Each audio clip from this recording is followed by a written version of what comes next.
Selamat siang, sahabat pustaka. Jumpa lagi bersama saya Sinta dalam tayangan Ngopus, ngobrol seputar pustaka. Kali ini kita kedatangan tamu spesial nih.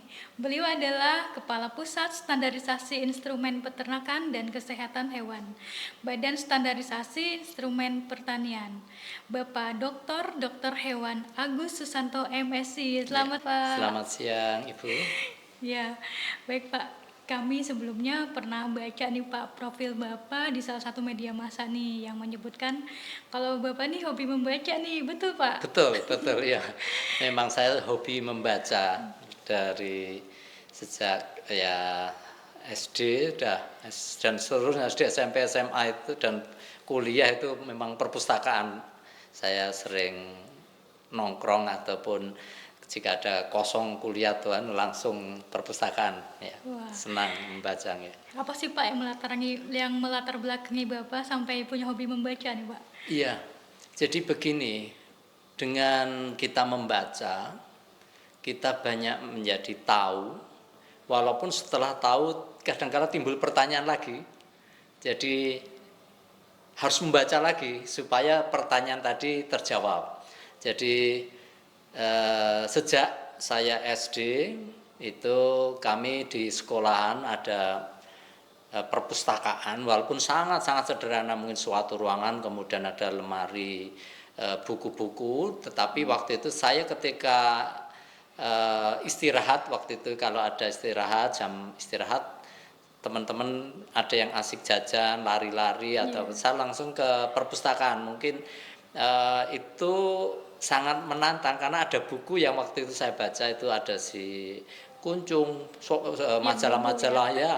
Zaman dulu. Sekarang mungkin masih ada apa enggak saya kurang tahu ya. Tapi dulu Bapak sendiri tuh ke Iya, perpustakaannya. waktu itu saya sering sendiri. Kemudian ada seorang guru sepuh, kurang senior yang kadang-kadang nemeni, Oh, namanya Pak Sindu, yaitu jadi di situ saya membaca soal waktu itu senang ada soal kerjakan, ngitung apa, ya asik sekali, menikmati sekali. Jadi disitulah kita bisa menjadi banyak tahu, lebih tahu. Kalau ujian kan jadi lebih mudah karena terlatih. iya, Ya, terutama soal-soal yang ada di majalah itu, cari majalah ada cerita, kemudian buka lagi ada kumpulan soal-soal. Itu menarik sekali. Jadi itu membawa saya menjadi suka dengan perpustakaan dan penting sekali. Saya kira penting sekali karena kita menjadi tahu dan terasa juga jiwa kita untuk dengan membaca ya. nah, setelah Bapak SD, kemudian perpustakaan mana saja sih Pak yang pernah Bapak kunjungi Oh nih, ya, Pak? ya sebetulnya kemudian di SMP juga ada Iya. perpustakaan, tapi hal yang sangat menarik, bapak saya kan penjaga malam, jaga malam SMP. Saya bukan dari keluarga orang hebat-hebat, orang pejabat tinggi, bukan. Saya orang biasa sekali. Ibu saya cuma tukang jualan gorengan. Kemudian bapak saya di TU SMP, tapi ada ekstra ini jaga malam ada dulu karena zaman tahun 80-an itu kan tidak seaman seperti sekarang ya. Iya. 80-an itu pas jaga malam itu, setiap jaga malam bapak saya ikut. Oh, iya. Lah sambil jaga malam itu tidurnya adalah di ruang buku-buku. Oh, Wah, gitu. itu udah ketemu Iya. jodohnya. Saya ingat itu buku sejarah nasional yang gambarnya di luarnya adalah candi itu. Iya, iya. Itu kalau malam sambil nemeni bapak jaga malam saya baca itu. Dan asik sekali perjalanan sejarah dari ada awalnya Kediri, Singosari, Majapahit, Demak, kemudian Mataram. Itu asik sekali membaca itu. Jadi kayak karena waktu itu belum ada HP, Iya, belum ada saat TV itu. pun juga sangat Masih jarang ya, sederhana, Pak, ya. maka buku pelariannya sangat asik sekali ya. Jadi di situ sejarah, sehingga saya juga mencintai sejarah karena dari situ kita akan tahu apa kejadian masa lampau, pelajaran apa yang bisa kita ambil hikmahnya. Kemudian setelah itu kadang timbul pertanyaan-pertanyaan yang harus kita cari lagi jawabannya apa ini ya. Saya kira gitu. Jadi di SMP juga begitu, di SMA juga begitu. Bahkan SMA itu ada perpustakaan daerah di Wates itu, di Kulon Progo itu. Jadi kalau jam kosong itu biasanya ke perpustakaan daerah. Jadi di situ lebih banyak koleksinya. Walaupun di sekolahan juga ada Kuliah juga begitu. Kalau di UGM kita Fakultas Kedokteran Hewan itu sampingnya pertanian, sampingnya perpustakaan. Ya, perpustakaan gua itu perpustakaan misalnya. Nah, saya pasti kalau nunggu jam kosong juga masuk, wah itu bacanya banyak sekali. Sehingga perpustakaan itu sahabat untuk kita maju. Keren, Pak. Jadi menurut Bapak nih, ada nggak Pak hubungannya antara hobi membaca dengan kesuksesan seseorang nih Pak? Sangat dekat sekali, sangat berhubungan, sangat signifikan. Ya, sangat signifikan. Saya percaya itu. Karena ketika kita bisa menjadi orang yang bijaksana, itu karena membaca.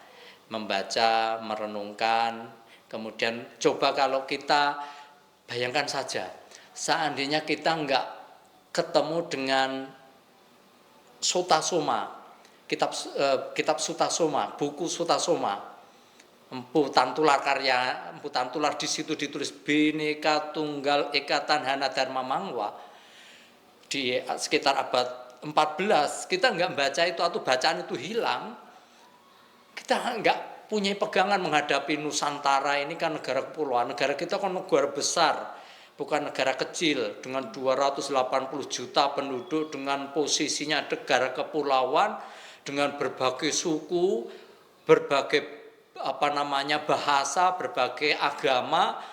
Kalau nggak diajari sama Empu Tantular bahwa kita itu Bhinneka Tunggal Ika Tanhana Dharma Mangwa, Bhinneka Tunggal Ika, bahwa kita itu berbeda-beda tapi satu juga, kita nggak punya tinggalan catatan tulisannya Empu Tantular, wah kita bisa bingung. Kita ego orang Jawa nanti, wah lebih hebat, merendahkan suku. Enggak bisa. Jadi bahasa ini paling baik, bahasa daerah ini paling, enggak bisa. Kita adalah berbeda-beda tapi satu. Itu kan asalnya juga dari catatan buku. Untung enggak hilang itu. Itu kalau hilang kita gagap lagi. Anak-anak, setiap anak lahir di muka bumi ini kan tidak, biarpun bapaknya profesor, ibunya profesor, ketika lahir tetap belajar dari nol. Catatan sejarah ya Pak. Iya, nggak ada langsung jadi pinter kan dengan buku. Kemudian Pak, Bapak pernah ke pustaka mungkin ya, pernah tahu pustaka ini. Nah kemudian bagaimana pendapat Bapak terhadap keberadaan pustaka ini? Seberapa penting sih Pak bagi Kementan? Wow, saya kira sangat strategis. Pustaka itu posisinya sangat strategis. Ya, karena untuk meminterkan orang di bidang pertanian ini kan harus membaca, harus mengenal semuanya. Apalagi sekarang udah modern, saya lihat udah digital dan sangat-sangat strategis. Mau lahannya itu sesubur apapun, tetapi kalau orang-orangnya tidak pinter, tidak punya gerak untuk maju, tidak tahu ilmu-ilmu pertanian, ya, betul, Pak, itu nggak ada gunanya. Kita hanya duduk di hamparan surga, tetapi kita sendiri menderita. Tetapi dalam kondisi apapun di muka bumi, tetapi kalau kita pinter, ada karakter yang bagus, semangat yang bagus, mau belajar, kemudian mau berusaha, tidak mudah menyerah, ada resilient yang kuat, apapun alam bisa dikelola menjadi sumber daya yang sangat-sangat akan memberikan kesejahteraan dan kemakmuran. Ada nggak Pak saran Bapak untuk pustaka nih, baik dari segi layanan maupun koleksi-koleksinya nih Pak? Harus seperti apa nih pustaka ini agar dikenal sama masyarakat dan menjadi rujukan bagi mereka untuk datang ke sini nih Pak? Ya, pada dasarnya sudah bagus lah, sudah istimewa menurut saya. Tetapi mungkin ada bisa yang digerakkan lagi adalah promosi, kemudian ya namanya bekerja nggak ada habisnya, tetap kita lakukan. Jadi menghubungkan para stakeholder supaya lebih mengenal, lebih paham, lebih mudah mengakses. Saya kira itu meningkatkan banyaknya saja. Ya, karena mungkin sudah banyak juga, tetapi lebih ditingkatkan, dipertahankan, jangan sampai kendur. Karena inilah salah satu instansi, unit kerja yang memiliki daya strategis karena ke manusianya, ke SDM-nya. Supaya tahu, kalau kita nggak tahu, tentu kita nggak bisa ngapa-ngapain. Ya banyak negara yang bisa ngelola, akhirnya bisa lebih maju. Saya kira itu selain teknologi, manajemen juga karakter ya, karena karakter kita juga harus terbangun dengan membaca buku dan beraneka macam buku. Nah, saat ini kan sudah era digital nih Pak, di mana semua sudah melalui internet dan lain-lain. Nah, untuk menurut Bapak nih, posisi perpustakaan saat ini nih harus seperti apa sih Pak perannya? Ya, karena kita memasuki alam yang mungkin berbeda dengan tahun-tahun saya tahun 80-an itu mungkin masih sangat-sangat tradisional. Mengikuti era revolusi industri 4.0, saya kira digitalisasi, kemudian mudah dikoneksi dari mana saja. Jadi kalau boleh saya menawarkan bisa membaca di mana saja mungkin ya. Ya ini jadi dan orang akan lebih bisa mengakses, cepat mencari buku. Kadang-kadang kalau dulu kan masih nyari-nyari, kelihatannya sekarang udah mulai canggih ya, cepat mau cari buku apa seret langsung dapat. Jadi cepat ketemunya dan bisa dibaca di mana saja, dan kita pun bisa menuangkan ide-ide tulisan kita di perpustakaan. Saya kira gitu. Jadi seperti circle lah semuanya, yang masuk gampang, untuk diakses juga gampang. Kalau Bapak sebagai pengguna nih Pak, lebih memilih melalui download di Android, aplikasi dalam Android, atau melalui berbasis web, di mana hanya melalui Google, kemudian ketik, langsung muncul. Apakah Bapak lebih suka melalui aplikasi Android? Selama ini yang Android ya lebih Android. cepat. Mohon maaf ini sekali saya seperti itu. Walaupun saya juga masih senang berkunjung, lihat nengok-nengok, kadangkala kan belum semuanya terdigitalisasi. Ada buku-buku tua yang saya punya buku favorit yang sangat-sangat saya baca berulang-ulang. Apa tuh Pak? Ya, walaupun itu saya temukan di perpustakaan bapak mertua saya, di tumpukan buku, yaitu pokok-pokok gerilya karangannya Abdul Haris Nasution. Itu anak-anak muda harus baca. Kita punya buku karangan orang Indonesia, seorang jenderal yang pinter sekali yang namanya Pak Abdul Haris Nasution. Cerdas sekali itu. Saya kira itu anak-anak bisa membaca, dan itu pelajaran yang kita alami dan memang harus dimiliki. Wih, itu selevel sese lah kalau di Cina. Ya, dan Pak Nasution kan juga memang cerdas dan pinter ya. Digerebek 130 prajurit pun dia selamat. Itu kan menulis, itu handal juga orangnya. Beliau kalau nggak salah menulis banyak buku itu. Nah, saya yang favorit itu pokok-pokok perang gerilya itu. Bagaimana kita kenalkan hit and run, teknik memerangkap, itu luar biasa, cerdas sekali. Dan katanya buku itu malah diacu oleh negara-negara lain di pendidikan militer.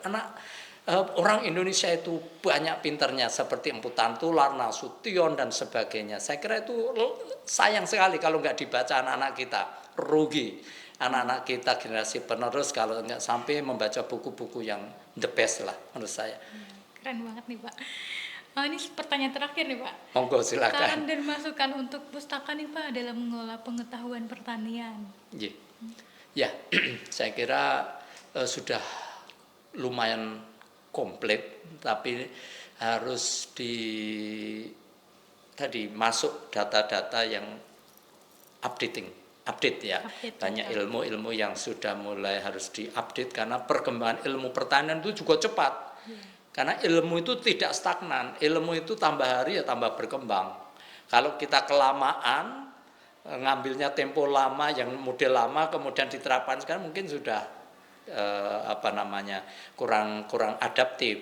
Jadi kita juga harus selalu mengikuti updating perkembangan teknologi di dalam pertanian. Ya, kalau saya di bidang peternakan lah ya, dulunya inseminasi buatan itu udah teknologi canggih ya. Sekarang sudah banyak teknologi di mana bukan hanya sperma disuntikkan ke induknya, tapi sampai sekarang udah sperma sama ovum ditemukan menjadi embrio baru disebarkan, sehingga anaknya akan lebih jelas kualitasnya. Ya, jadi dan bisa mengembangkan lebih banyak. Ya, seperti itu. Semuanya berkembang terus karena banyak orang belajar dan mau belajar. Baik Pak, seru sekali ya Pak ya. Terima kasih Terima Pak kasih. sudah meluangkan waktu ke sini.